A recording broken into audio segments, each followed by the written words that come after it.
Bwana Yesu asifiwe sana, mtu wa Mungu unayenisikiliza na kusalimu katika jina la Bwana, na napenda kukukaribisha tena leo kwenye maombi yetu. Mtu wa Mungu, tupo kwenye mwezi wa kuruhusu malaika wa Mungu watuhudumie kwenye kila eneo la maisha yako. Kwa hiyo mtu wa Mungu, ndani ya mwezi huu, mwezi wa 3, utaona malaika wa Mungu wakija na kukuhudumia kwenye kila eneo la maisha yako, kwenye kila eneo ambalo wewe utatamani na kuamua kwa ruhusu au malaika wa kuhudumie. Utaona malaika wa Mungu wakija na kukuhudumia. Sasa mtu wa Mungu, kabla sijaendelea mbele, naomba tuombe.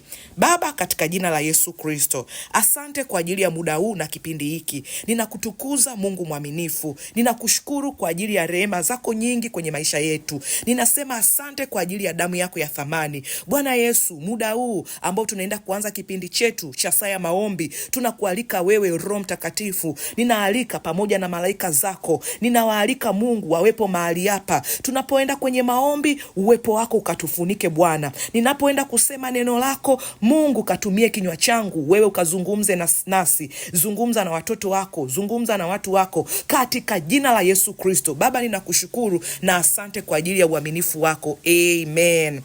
Bwana Yesu asifiwe sana. Ndugu unayenisikiliza, nikukaribishe tena kwenye hii saa yetu ya maombi. Tutaenda kumuona Mungu akituhudumia sana siku ya leo. Tutaenda kumuona Mungu akituokoa sana siku ya leo. Tutaenda kumuona Mungu akijibu maombi yetu yote tunayomuomba. Tutaenda kuona malaika zake wakija wakituhudumia, wakija wakitusaidia, wakija wakitutoa kwenye changamoto zote ambazo tunazo. Sasa mtu wa Mungu, kama ambavyo nimekwambia, mwezi huu ni mwezi wa kuruhusu malaika wa Mungu waje watuhudumie kwenye kila eneo la maisha yetu. Na ndani ya mwezi huu tumekuwa tunasimama na maandiko mawili makubwa.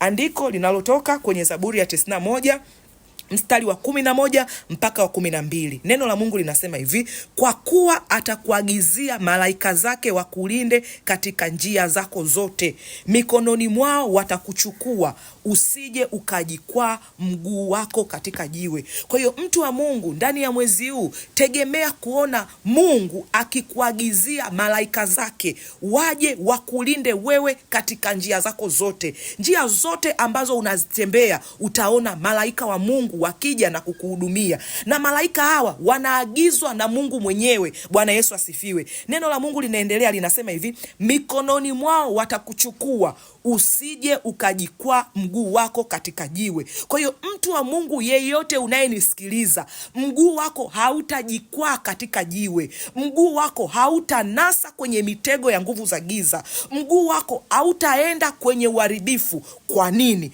Kwa sababu malaika wa Mungu watakuja na kutusaidia. Lakini pia tumekuwa tunasimama na hili neno linalotoka kwenye Zaburi ya 34 mstari wa 7. Neno la Mungu linasema hivi: malaika wa Bwana hufanya kituo, akiwazungukia wamchao na kuwaokoa. Kwa hiyo mtu wa Mungu, sawa na neno la Mungu ambalo ametupa, tunalotembea nalo ndani ya mwezi huu, utaona malaika wa Mungu wakifanya kituo kwenye maisha yako, wakifanya kituo kwenye makazi yako, wakifanya kituo kwenye kila eneo la maisha yako, wakikuzungukia wewe unayemcha Bwana, wakikuzungukia wewe unayemuomba Bwana, wakikuzungukia na kukuokoa. Kwa hiyo ndani ya mwezi huu mtu wa Mungu utaona ukiokolewa. Ndani ya mwezi huu mtu wa Mungu utaona malaika wa Mungu wakikugusa na kukutoa kwenye eneo lolote. Bwana Yesu asifiwe sana. Tunapozungumzia malaika, mtu wa Mungu, malaika ni kina nani? Au unaposikia malaika, wewe unao ufahamu gani? Kwa hiyo tunapozungumzia malaika, mtu wa Mungu, hawa ni viumbe ambao wako kwenye ulimwengu wa roho. Na viumbe hawa, mtu wa Mungu, Mungu huwa anawatumia kuwatuma waje kwenye maisha yetu na kutusaidia. Viumbe hawa, mtu wa Mungu, wana nguvu, wanao uwezo na wako hodari sana kuliko wanadamu. Na viumbe hawa ambao ni malaika, Mungu anawatumia, wanamwakilisha yeye duniani. Na wanapokuja kwa mtu, au wanapokuja kwenye maisha ya mtu, au wanapokuja kwenye malango ya mtu, ndani ya nyumba ya mtu, au kwenye mazingira ya mtu aliyopo, wanakuja na utukufu wa Mungu, wanakuja na sura ya Mungu, wanakuja na utiisho wa Mungu. Kwa sababu wanapokuja kwenye nyumba yako, wanapokuja kwenye himaya yako, Mungu Mungu ndio anawatuma kuja kuleta ujumbe fulani au kuja kuleta jambo fulani. Bwana Yesu asifiwe sana. Kwa hiyo ndani ya mwezi huu utawaona sana. Bwana Yesu asifiwe. Utawaona kwenye nyumba yako, utawaona kwenye ndoto zako, utawaona kwenye vitu vyako, na utatambua hapa ni Mungu amenisaidia. Hapa ni Mungu ndiye ametuma malaika zake na waje wanisaidie. Kwa hiyo mtu wa Mungu, tutawaona sana malaika hawa wakitusaidia. Usiku wa leo tunaenda kusimama na kichwa cha somo kinachosema hivi: omba na ruhusu malaika wakutoe kwenye mashimo na kwenye magereza. Bwana Yesu asifiwe sana. Kichwa cha somo cha leo, mtu wa Mungu, kinasema hivi: omba na ruhusu malaika wakutoe kwenye mashimo na kwenye magereza. Kwa hiyo mtu wa Mungu, usiku wa leo tutaenda kuomba mbele za Bwana, tutaenda kumsihi Bwana na tutaenda kuruhusu malaika zake, malaika wa Mungu waje na watutoe kwenye mashimo, watutoe kwenye magereza ambayo wewe upo, ambayo nguvu za giza zimekuweka, zimekufungia. Watu wabaya wamekutumbukiza kwenye mashimo, wamekuweka au wamekufungia. Ngoja tuangalie neno la Mungu kwa ufupi ambalo linatoka kwenye Isaya 42 mstari wa 22. Naomba nisomee. Isaya 42 mstari wa 22. Lakini watu hawa ni watu walioibiwa na kutekwa. Wote wamenaswa katika mashimo, wamefichwa katika magereza. Wamekuwa mawindo, wala hapana aokoaye. Wamekuwa mateka, wala hapana asemaye rudisha. Amen. Naomba rudia tena. Isaya 42 mstari wa 22. Lakini watu hawa ni watu walioibiwa na kutekwa. Wote wamenaswa katika mashimo, wamefichwa katika magereza. Wamekuwa mawindo, wala hapana aokoaye. Wamekuwa mateka, wala hapana asemaye rudisha. Bwana Yesu asifiwe sana. Amen. Bwana Yesu asifiwe sana, mtu wa Mungu. Ukisoma hii Isaya 42 mstari wa 22, neno la Mungu linasema hivi: lakini watu hawa ni watu walioibiwa, Bwana Yesu asifiwe sana. Amen. Na kutekwa. Wote wamenaswa katika mashimo, wote au watu. Bwana Yesu asifiwe. Amen. Wamefichwa katika magereza, wamekuwa mawindo, wala hapana aokoaye. Wamekuwa mateka, wala hapana asemaye rudisha. Mtu wa Mungu, nimekwambia hivi, usiku wa leo tunaenda kuomba na tunaenda kuruhusu malaika wakutoe kwenye mashimo na kwenye magereza. Ukisoma kwenye hii 42, neno la Mungu linasema hivi: wala hapana aokoaye. Wamekuwa mateka, wala hapana asemaye rudisha. Kwa hiyo mimi na wewe, mtu wa Mungu, leo tutaenda kuomba, tutasema rudisha. Amen. Tutasema tuokolewe. Kwa hiyo tutawaruhusu hawa malaika waje, watutoe kwenye mashimo, watutoe kwenye magereza, watutoe kwenye mawindo, watutoe tulipofichwa. Bwana Yesu asifiwe sana. Amen. Ukisoma hii Zaburi ya 91 mstari wa 11 na wa 12, neno la Mungu linasema hivi: kwa kuwa atakuagizia malaika zake wakulinde. Bwana Yesu asifiwe. Amen. Anayekuagizia malaika zake ni Mungu. Ukisoma hii Isaya 42:22, neno la Mungu linasema hivi: wala hapana aokoaye. Bwana Yesu asifiwe. Amen. Sasa kwenye Zaburi ya 91, neno la Mungu linasema yeye Mungu ndiye anatuagizia malaika zake waje watuokoe.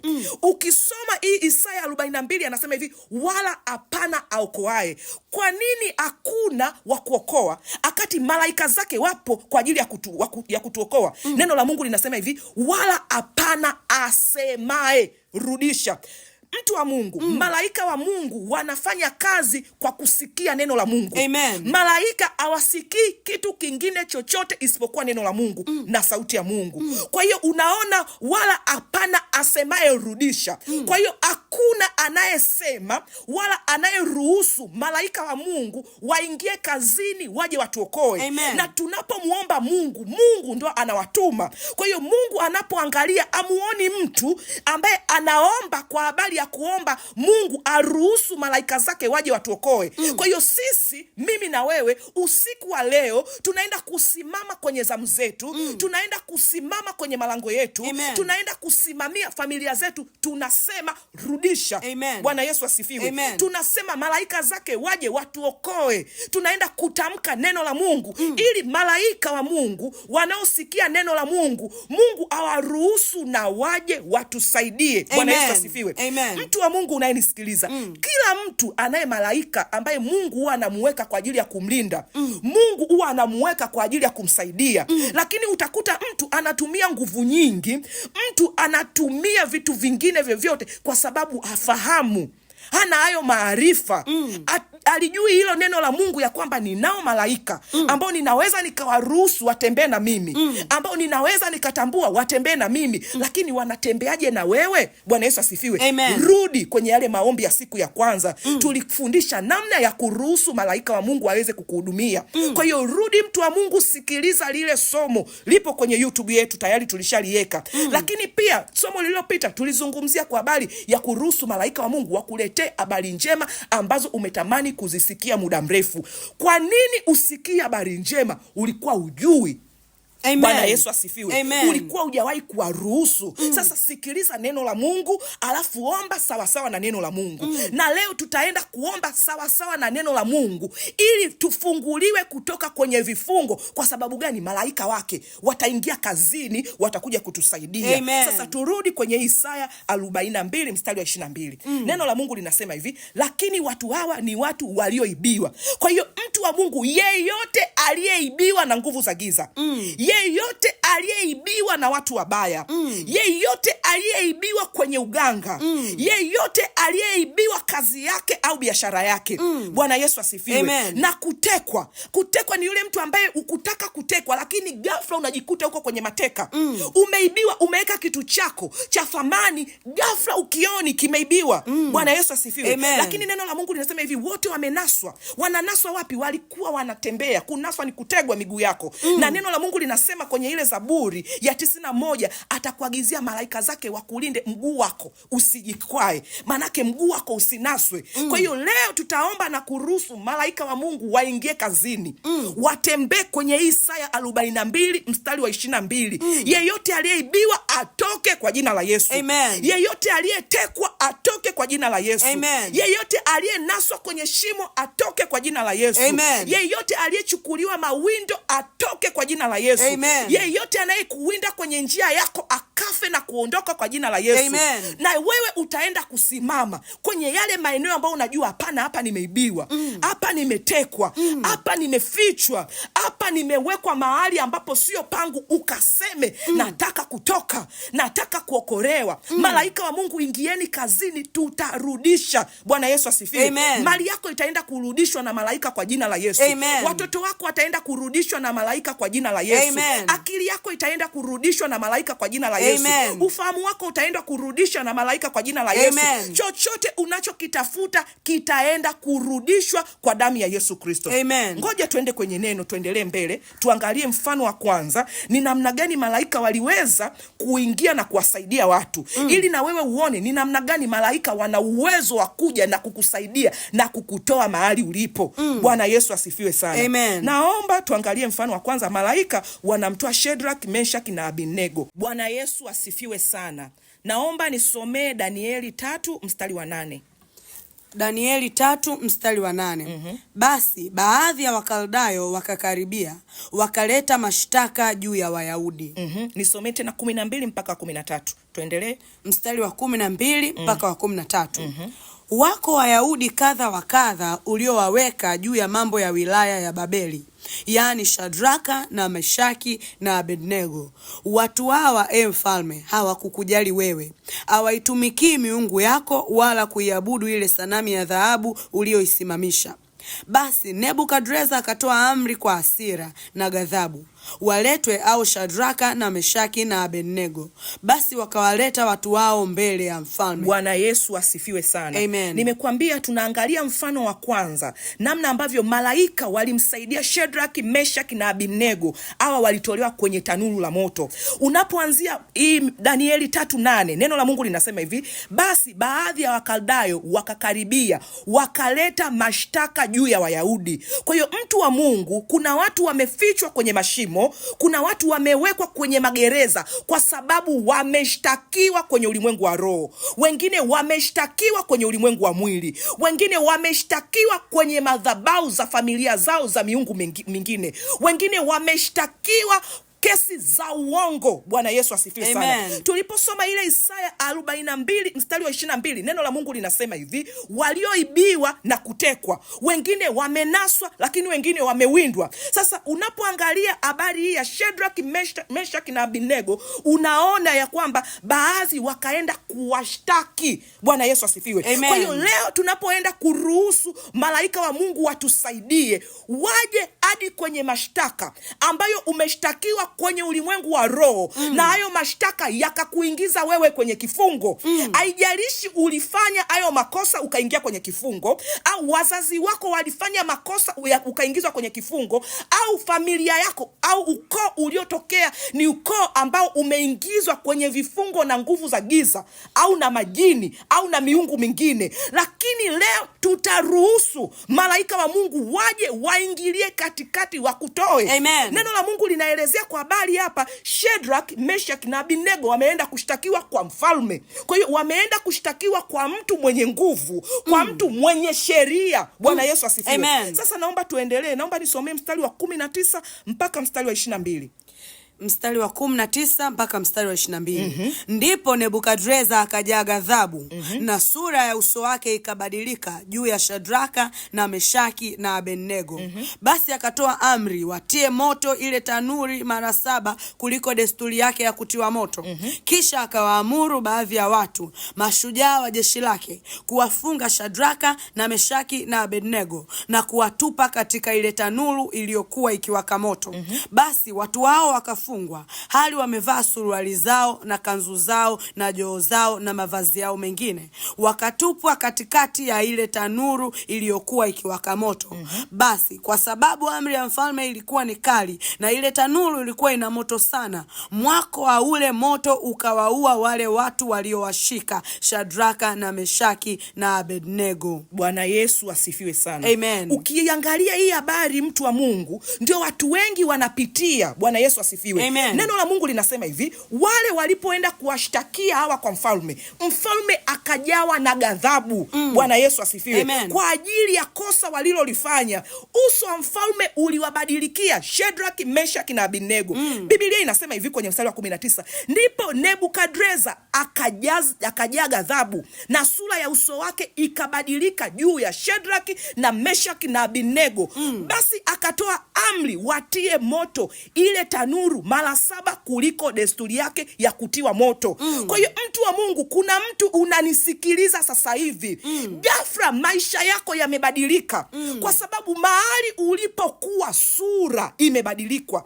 Neno la Mungu linasema hivi, sura ya mfalme ikabadilika. Kwa hiyo kibali ambacho Shadrach, Meshach na Abednego walikuwa nacho kwa mfalme kilibadilika ghafla.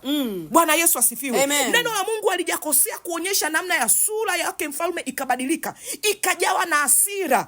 Watu sura za kazi zao zimebadilika. Sura ya uso wa ofisi yako imebadilika. Ulikuwa unaenda ofisini kila siku kwa furaha. Ulikuwa unaelewana na bosi wako vizuri, ghafla watu wamepeleka hila, wamepeleka fitna. Ulikuwa unakaa kwenye nyumba ambayo umepanga vizuri. Baba mwenye nyumba alikuwa anakufurahia vizuri, ghafla imebadilika sura. Nini kimeleta mabadiliko? Nini kimeleta mabadiliko haya? Watu wakaenda kushtaki mashtaka.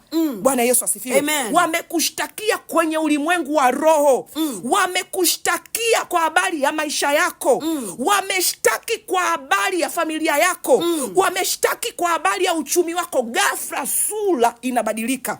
Ghafla yale mazingira yanabadilika. Ghafla lile tumaini linabadilika. Kwa sababu gani? Mashtaka. Bwana Yesu asifiwe. Alafu angalia nini mfalme anasema. Mfalme akatoa oda ya kwamba tanuru la moto likajazwe mara 7 lilivyokuwa limejazwa. Moto ukawake mara 7 ulivyokuwa upo. Wewe umekaa kwenye hiyo familia, ghafla mateso makubwa. Ghafla hofu zimenyanyuka kubwa. Mateso yamenyanyuka kubwa. Kwa sababu gani? Yamejazwa mara 7. Moto umechochewa mara 7. Ngoja tuendelee mbele nikuonyeshe kitu.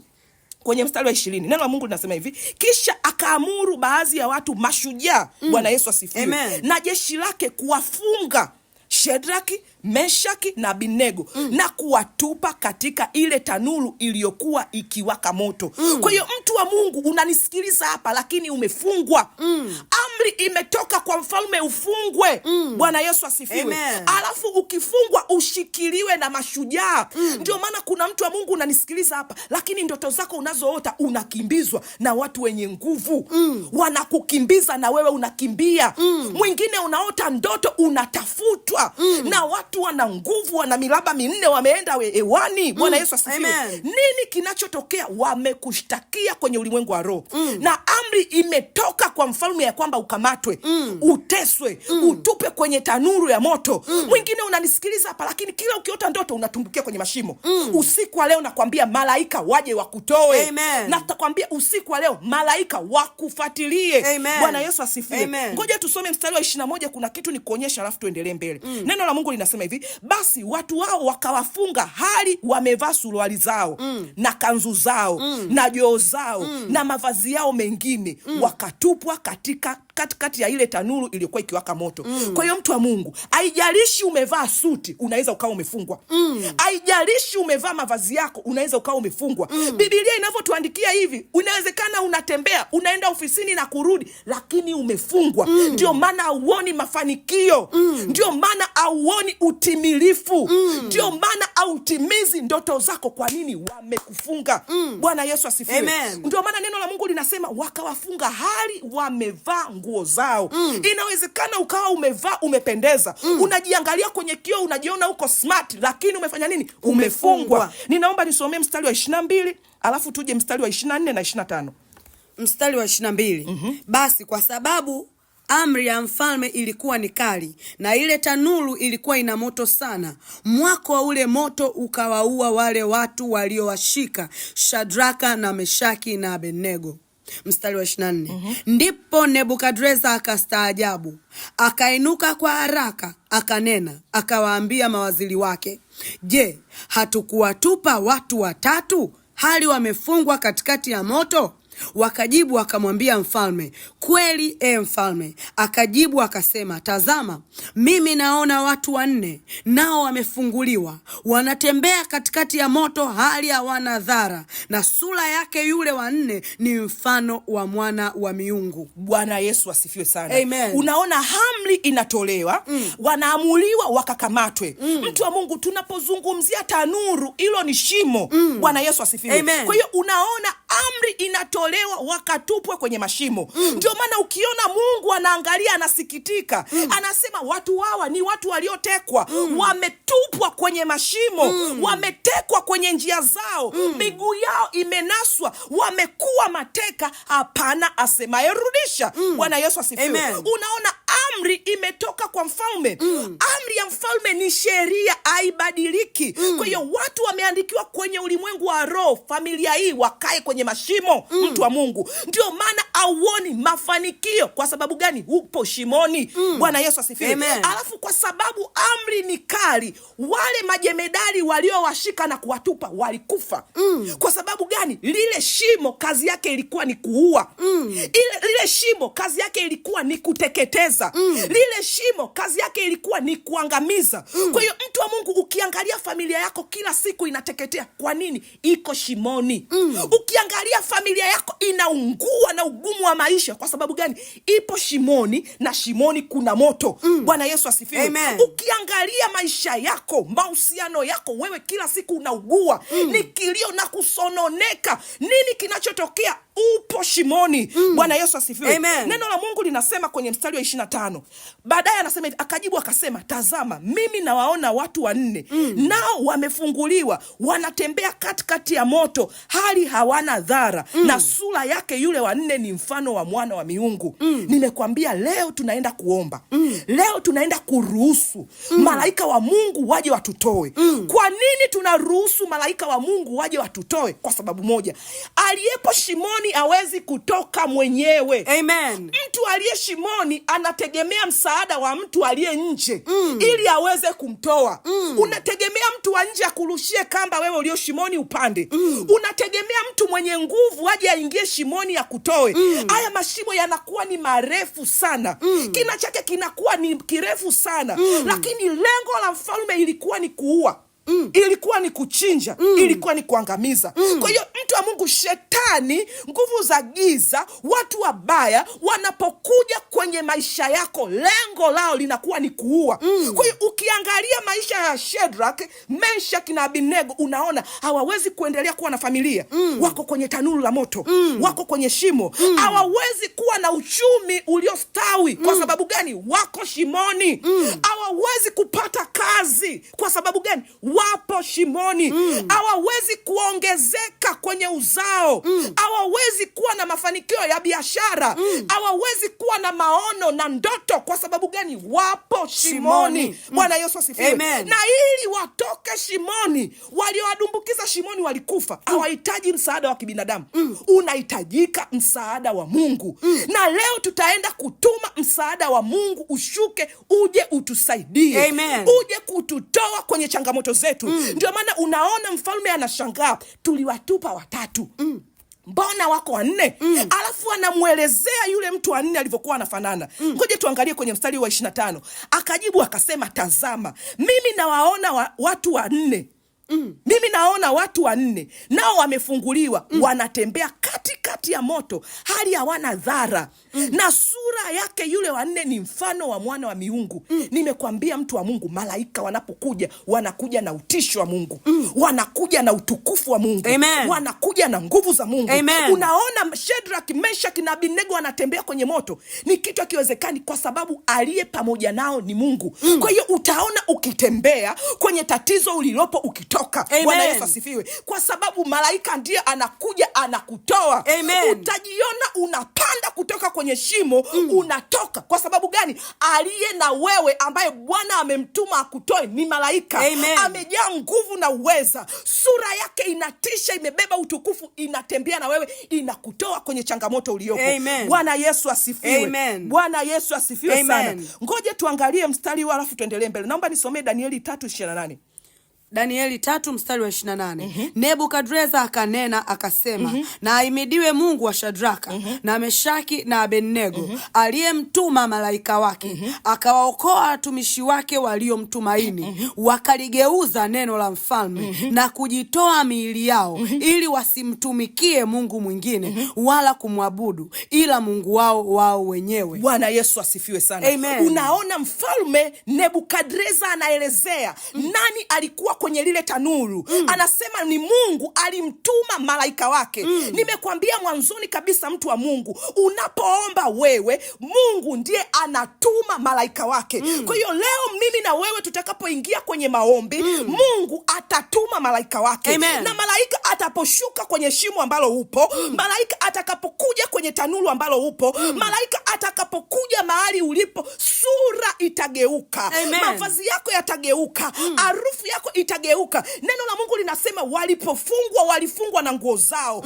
walifungwa na mali zao, walifungwa walivyo ili wasiendelee mbele. Neno la Mungu linasema hivi, shetani aji ila aibe, achinje na kuharibu. Lakini Mungu anapokuja, anakuja ili tuwe na uzima wa milele, kisha tuwe nao tele. Leo mtu wa Mungu, tutahakikisha kila ambacho shetani amekusudia kwenye maisha yetu kinabadilika. Amen. Kila ambalo baya amelikusudia kwenye maisha yetu linageuka. Neno la Mungu linasema Shadrach, Meshach na Abednego walipotoka ndani ya lile shimo, walipotoka ndani ya lile tanuru la simba, hawakutoka hata na harufu. Bwana Yesu asifiwe. Ya ule moto.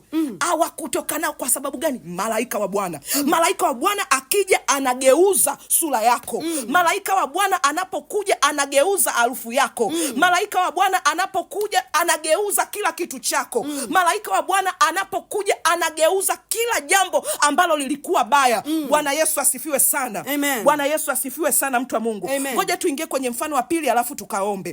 Tuone malaika wanamtoa Petro gerezani. Naomba nisomee Matendo 12 mstari wa 1 mpaka wa 8. Matendo 12 mstari wa 1 mpaka wa 8.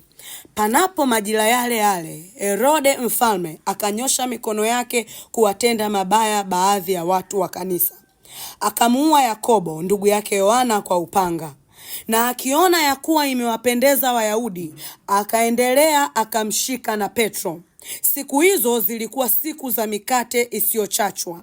Alipokwisha kumkamata, akamweka gerezani, akamtia mikononi mwa vikosi 4 vya askari 4 wamlinde, akitaka baada ya Pasaka kumtoa na kumweka mbele ya watu. Basi Petro akalindwa gerezani, nalo kanisa likamwomba Mungu kwa juhudi kwa ajili yake. Hata wakati Herode alipotaka kumtoa, usiku ule ule Petro alikuwa analala katikati ya askari wawili, amefungwa minyororo miwili. Walinzi mbele ya mlango wakailinda gereza. Mara malaika wa Bwana akasimama karibu naye, nuru ikamulika mle chumbani. Akampiga Petro ubavuni, akamwamsha akisema, ondoka upesi. Minyororo yake ikamwanguka mikononi. Malaika akamwambia, jifunge, kavae viatu vyako. Akafanya hivyo, kisha akamwambia, jivike nguo yako ukanifuate. Bwana Yesu asifiwe sana. Amen. Bwana Yesu asifiwe sana, mtu wa Mungu. Amen. Unaposoma kwa habari hii unamwona Petro aliwekwa gerezani. Lakini unapoanza mstari huu wa kwanza, hii Matendo 12 mstari wa kwanza, neno la Mungu linasema hivi, panapo majira yale yale. Bwana Yesu asifiwe. Amen. Mtu wa Mungu anazungumzia majira yale yale. Unaona kuna tukio linatokea. Mfalme huyu akanyosha mikono yake akawatenda mabaya baadhi ya watu wa kanisa. Kwa hiyo mtu wa Mungu, mimi na wewe tuangalie hivi, panapo majira yale yale kwenye familia yako, tukio lile lile linatokea. Na unaona ambaye analicontrol lile tukio alikuwa ni mfalme. Tunapomzungumzia mfalme, ni mtu ambaye amekaa kwenye wadhifa. Ana mamlaka, ana sheria. Kwa hiyo unaona vitu vinavyowafunga watu kwenye familia, vitu vinavyowafunga watu kwenye ukoo wetu, vitu vinavyowafunga watu kwenye maisha yetu, ni vitu ambavyo vimewekwa kwenye utaratibu. Ni vitu vyenye nguvu ambayo wewe vinakufunga, unakuwa hauna nguvu dhidi yavyo, zidi navyo. Bwana Yesu asifiwe sana. Ndio maana unaona panapo majira yale yale. Mtu wa Mungu, kwenye familia yako panapo miezi ile ile, watu ndio huwa wanafukuzwa kazi. Panapo miaka ile ile, watu ndipo wanapofukuzwa kazi. Panapo majira yale yale, ndio mnazika kwenye familia yenu. Panapo miezi ile ile, ndio matukio yanayotokea. Bwana Yesu asifiwe. Amen. Ukiangalia namna ambavyo umaskini umeingia kwenye ukoo wenu au umeingia kwenye familia yenu, ni utaratibu ule ule. Alipata kazi, akafanikiwa kidogo, akapandishwa cheo, zikatokea vurugu, kazi hakuna. Akaingia nyumbani, alikuwa na hera, akaenda kufanya biashara, utapeli ukaingia. Bwana Yesu asifiwe. Madeni akaingia, mnarudi pale pale. Bwana Yesu asifiwe.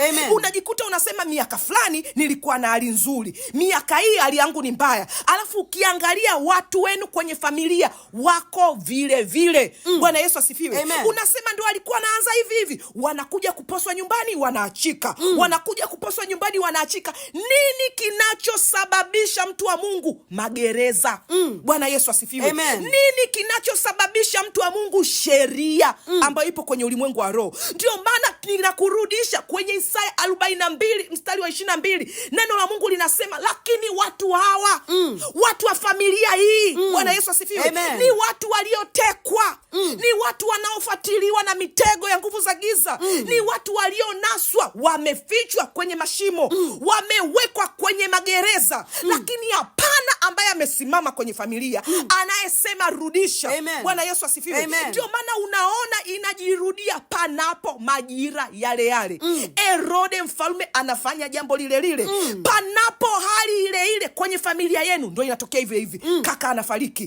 Panapo miezi ile ile, miaka ile ile, fulani anakufa. Panapo hali zile zile zinajitokea, kuna changamoto gani? Kuna gereza. Bwana Yesu asifiwe. Ukisoma mstari wa 2, neno la Mungu linasema hivi, akamuua Yakobo na ndugu yake Yohana kwa upanga. Kwa hiyo tukio linajirudia. Sheria imetengenezwa kwenye ukoo wenu. Sheria imetengenezwa kwenye ardhi uliotokea. Sheria imetengenezwa, ipo. Bwana Yesu asifiwe. Ya kwamba mfe na kisukari, mfe na magonjwa ya HIV, mfe na kansa, mfe na kiharusi, mfe na vitu vya ajabu, mfe na aibu, mteseke, mnyanyasike, mfe kwenye umasikini, muitwe majina mabaya. Nini kimetokea? Kuna sheria kwenye ulimwengu wa roho.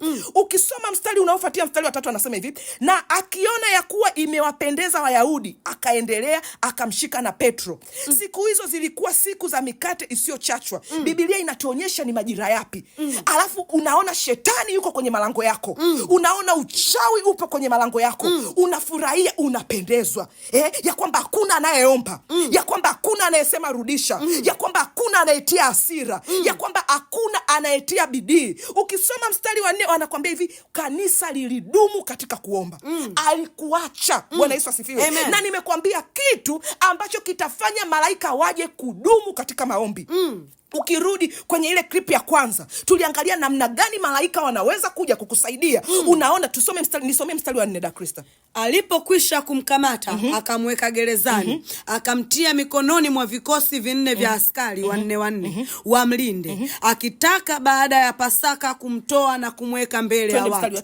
Basi Petro akalindwa gerezani, nalo kanisa likamwomba Mungu kwa juhudi kwa ajili yake. Hapo unaona huyu Petro alipokuwa gerezani, alafu anatakiwa kufanyiwa kitendo kile ambacho juu unaona kilishatokea. Lakini neno la Mungu linasema kanisa likaomba kwa juhudi. Mtu wa Mungu, nilikwambia ukiomba kwa juhudi malaika wanakuja. Bwana Yesu asifiwe.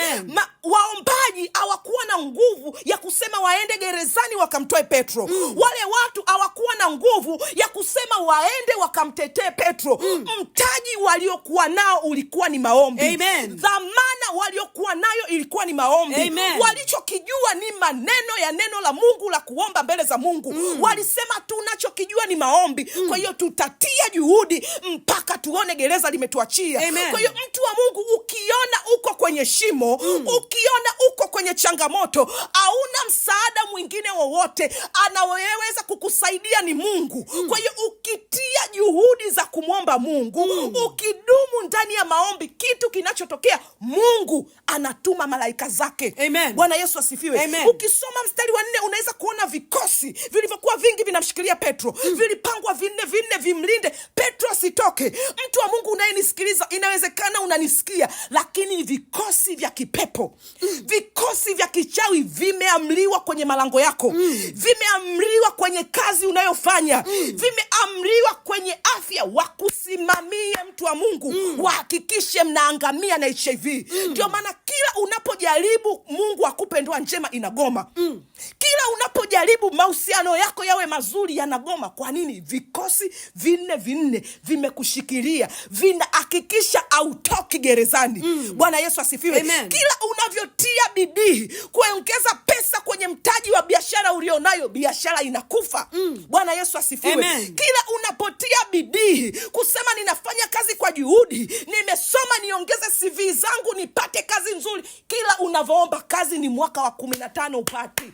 Bwana Yesu asifiwe. Kila unavyotafuta ushike ujauzito au shiki, kila unavyoshika ujauzito mimba zinaharibika. Kwa nini? Vikosi 4 vinahakikisha hautoboi.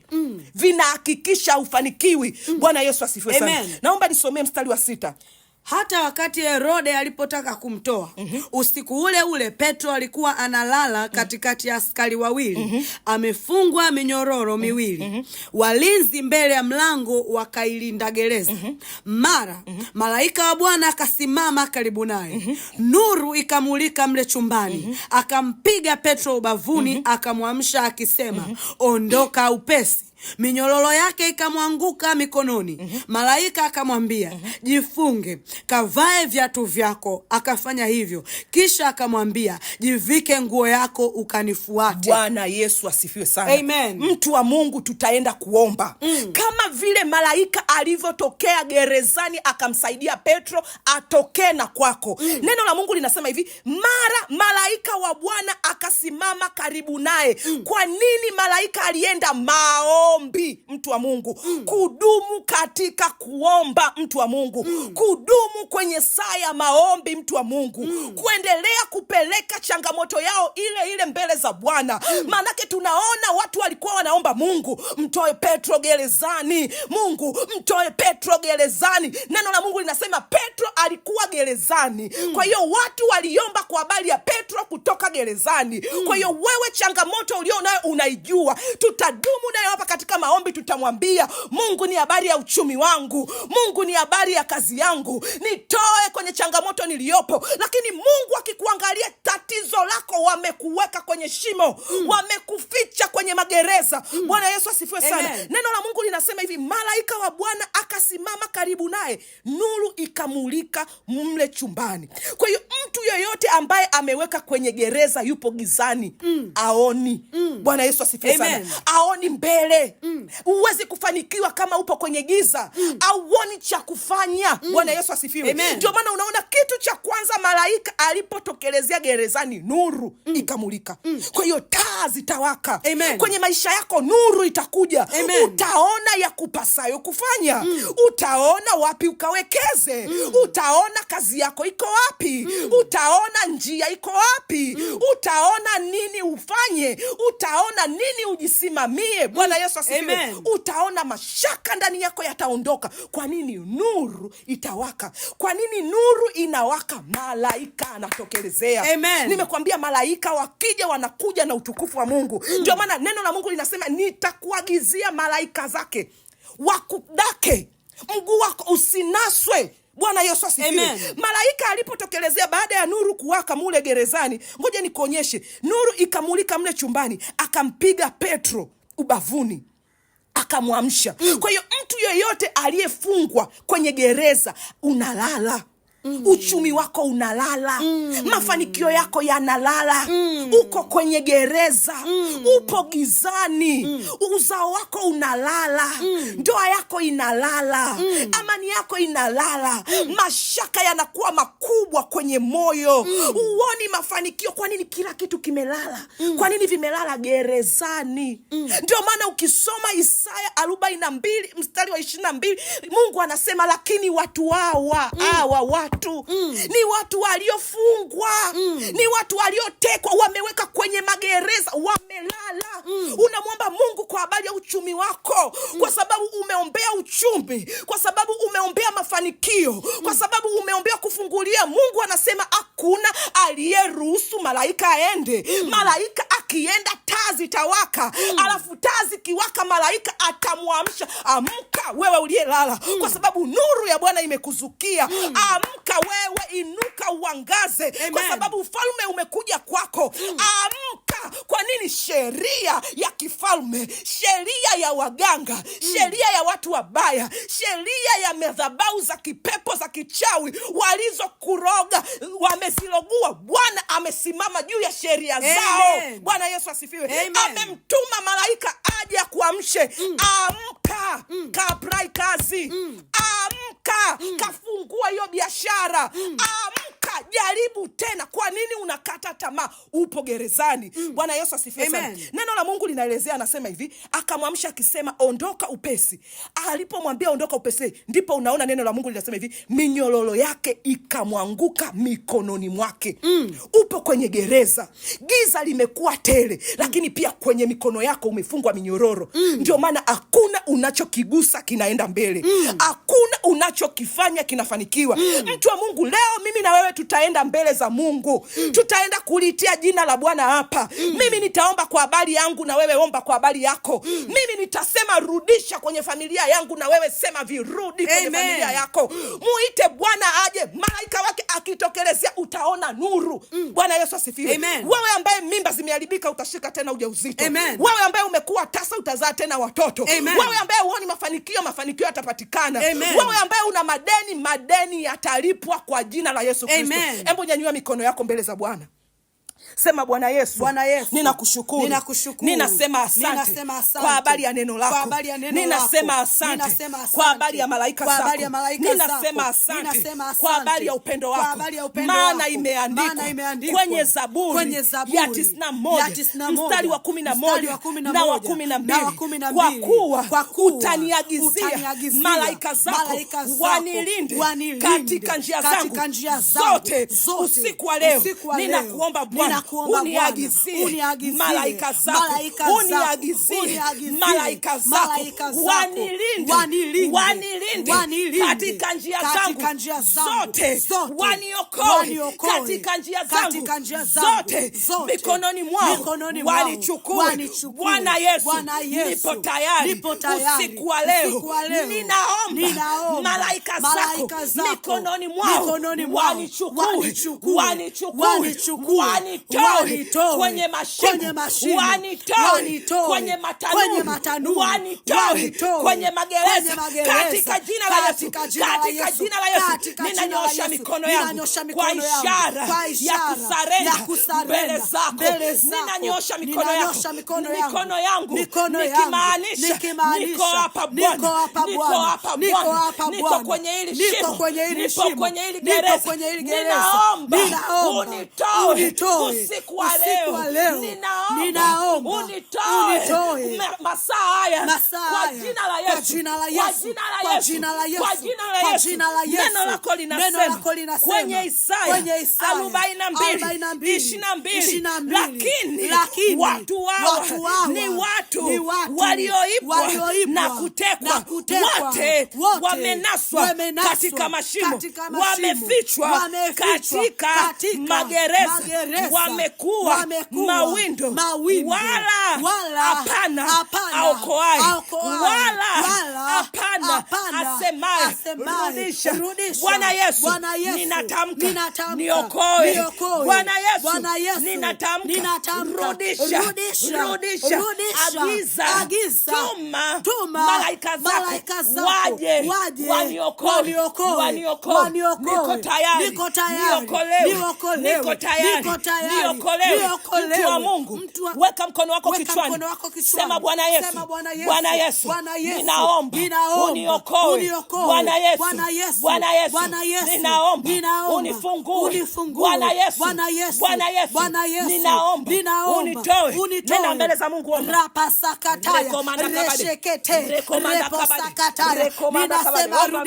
Ninasema rudisha kwenye magereza, ninasema rudisha kwenye mashimo, ninasema rudisha. Ninaruhusu malaika wa Bwana wapite, wanitoe kwa jina la Yesu, kwa jina la Yesu, kwa jina la Yesu. Malaika wa Bwana ninawaruhusu wapite, wanitoe kwenye mashimo, wapite, wanitoe kwenye magereza, wapite, wanitoe kwenye tanuru, kwa jina la Yesu, kwa jina la Yesu. Natoka kwenye mashimo, natoka kwenye magereza, natoka nilipochukuliwa mateka, natoka kwa jina la Yesu, kwa jina la Yesu, kwa jina la Yesu, kwa jina la Yesu, kwa jina la Yesu. Ninatoka na nguo zangu, ninatoka na uzao wangu, ninatoka na nguvu zangu, ninatoka na mali zangu, ninatoka na uchumi wangu, ninatoka na kesho yangu, ninatoka na leo yangu, ninatoka na nuru yangu, ninatoka na kazi yangu. Mashimoni achia kwa jina la Yesu, kwa jina la Yesu, kwa jina la Yesu, kwa jina la Yesu, kwa jina la Yesu, kwa jina la Yesu. Natoka kwenye mashimo, natoka kwenye mashimo, mashimoni achia, mashimoni achia, ninatoka leo, ninatoka leo, ninatoka leo, toka kwenye hayo mashimo, toka na familia yako, toka na familia yako, toka na wazazi wako, toka toka na mume wako, toka na mke wako, toka na uzao wako, toka mtu wa Mungu, toka mtu wa Mungu, toka mtu wa Mungu, toka mtu wa Mungu, toka rekomanda kabadi, rekomanda kabadi, rekoma mama, toka na biashara yako, toka na kazi yako, toka na uchumi wako, toka na afya yako, toka na mali zako, toka na uzima wako, toka na wokovu wako, toka kwenye hayo mashimo, toka kwenye hayo mashimo, toka kwenye hayo mashimo, toka kwenye hayo mashimo, toka kwenye hayo mashimo, toka kwenye hayo mashimo. Baba sikuachie, madawa ya kulevya kuachie, uzinzi ukuachie, rekomanda kabadi, uongo ukuachie, uzinzi ukuachie, wizi ukuachie, toka kwenye hayo mashimo, toka kwenye hayo mashimo, toka kwenye hayo mashimo. Rada kababa baba, raka baba baba, raba baba baba, raba baba baba, raba baba baba, raba baba baba, rekomanda kabadi. Sema Bwana Yesu, Bwana Yesu, natoka kwenye magereza, natoka kwenye magereza kwa damu ya Yesu, kwa damu ya Yesu. Gereza niachie, gereza niachie, minyororo ikatike kwa jina la Yesu, kwa jina la Yesu. Omba toka gereza, randa baba baba, natoka kwenye gereza, natoka kwenye gereza, natoka kwenye gereza, ninatoka kwenye mashimo, ninatoka kwenye mashimo, ninatoka kwenye mashimo, ninatoka na mji wangu, ninatoka kwenye gereza, ninatoka kwenye gereza. Kila minyororo iliyonifunga iniachie, iniachie, iniachie, iniachie, iniachie. Natangaza nimefunguliwa, natangaza nimefunguliwa. Natoka, natoka, natoka, natoka, natoka, natoka, natoka, natoka kwenye magereza, ninatoka. Maana nuru ya Bwana imenisukia, maana nuru ya Bwana imewaka. Rapasaka, natoka, natoka kwenye gereza, natoka, natoka, natoka, natoka. Maana malaika ameniamsha, amenipiga kwenye ubavu, amesema ondoka, maana saa imefika, maana saa imefika. Natoka kwenye magereza, naruhusu malaika wa Bwana anitoe kwenye mashimo, naruhusu malaika wa Bwana anitoe kwenye magereza, natoa uchumi wangu, natoa mali zangu, natoa imani yangu, natoa ujasiri wangu, natoa akili yangu, natoa maono yangu, natoa uzima wangu, natoa kwa jina la Yesu. Natoka gerezani, naruhusu malaika wa Bwana wapite, wanitoe, naruhusu malaika wa Bwana waingie, wanitoe, malaika wa Bwana nitoe, malaika wa Bwana nitoe, malaika wa Bwana nitoe kwa jina la Yesu. Omba hao malaika wakutoe, randa baba, randa baba, rekomanda kabadi, kila walikonificha, kila waliponiweka mateka, naruhusu malaika wapite, wanitoe. Ninatoka, ninatoka, ninatoka, ninatoka, ninatoka kwenye magereza, ninatoka kwenye mashimo, ninatoka kwa jina la Yesu, kwa jina la Yesu. Nyanyua mikono yako mtu wa Mungu, shika na sadaka yako. Bwana Yesu, ninatamka ya kwamba malaika zako wanatutoa kwenye magereza. Amen. Ninatamka malaika zako wanatutoa kwenye mashimo. Amen. Ninatamka malaika zako wanatutoa kwenye maandaki. Amen. Ninatamka malaika zako wanatutoa kwenye mapango. Yeyote aliyefichwa anafichuliwa, yeyote aliyechukuliwa mateka anatoka katika jina la Yesu Kristo, katika jina la Yesu Kristo. Baba, ninakushukuru kwa ajili ya sadaka hizi ambazo watoto zako tumezinyanyua, tunazikabidhisha kwenye mikono yako Bwana, tunazitoa kwenye madhabahu yako Bwana. Mungu, tunaomba uzipokee, Mungu tunaomba uzitakabari. Ninakushukuru Bwana kwa sababu leo kwa sadaka hizi tunasema rudisha. Kwa sadaka hizi tunatamka rudisha,